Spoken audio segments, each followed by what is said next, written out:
राज्यातील सहकारी आणि विशेषतः जिल्हा मध्यवर्ती बँकांच्या माध्यमातून वर्षानुवर्षे राजकारणाची धुरा सांभाळणाऱ्या संचालकांना नवीन बँकिंग सुधारणा कायद्याने मोठा धक्का दिलाय.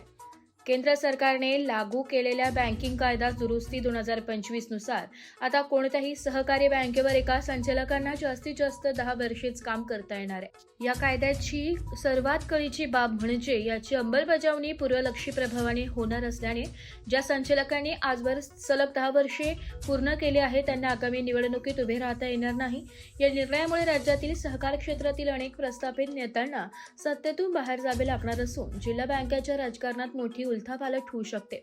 केंद्र सरकारने 1 ऑगस्ट 2025 पासून हा कायदा लागू केला असून त्यात संचालकांचा कार्यकाळ 8 वरून 10 वर्षे करण्याचा बदल केला असला तरी 10 वर्षांनंतरच्या सक्तीच्या निवृत्तीमुळे खळबळ माजली आहे. या नवीन नियमावलीमुळे निर्माण झालेली तांत्रिक अडचण आणि संभाव्य अपात्रता लक्षात घेता राज्य सहकार खात्याने आता रिझर्व्ह बँकेशी संपर्क साधलाय. काही बँकांनी या नियमाला न्यायालयात आव्हान दिले होते, मात्र कलकत्ता उच्च न्यायालयाने या संबंधित याचिका फेटाळून लावली आहे. शिवाय कोल्हापूर खंडपीठाकडूनही कोणताही दिलासा मिळाला नाहीये. त्यामुळे संचालकांवर अपात्रतेची टांगती तलवार कायम आहे. स्थानिक स्वराज्य संस्थांच्या निवडणुकांनंतर आता सहकारी संस्थांच्या निवडणुका गती घेत असतानाच हा कायदेशीर अडथळा समोर आल्याने सत्ताधाऱ्यांची धाकधूक वाढली आहे. महाराष्ट्रातील निवडणूक प्राधिकरण हे स्वतंत्र कायद्याने चालते आणि राज्य सरकार किंवा बँकिंग नियमावलीत अद्याप अशा 10 वर्षांच्या मर्यादेचा स्पष्ट उल्लेख नसल्याने सरकारची भूमिका बचावात्मक आहे.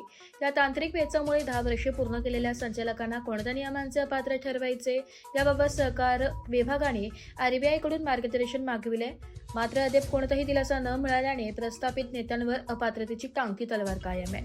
याबाबत राज्य सहकारी बँकेचे प्रशासक विद्याधर अनासकर यांनी मात्र या कायद्यातील त्रुटींवर बोट ठेवलंय. बँकिंग कायद्यातील दुरुस्तीमुळे 10 वर्षांचा कार्यकाळ पूर्ण करणारे संचालक अपात्र ठरणार आहे. मात्र त्याचवेळी त्यांच्या कुटुंबातील वारसदार पुन्हा बँकेवर संचालक म्हणून निवडून येऊ शकतात. त्यामुळे सुधारणेचा उद्देश साध्य होणार नाही. या कायद्यात अनेक त्रुटी किंवा अडचणी आहेत, त्याबाबत देखील स्पष्टता येणे गरजेचे आहे अशी मागणी त्यांनी केली आहे.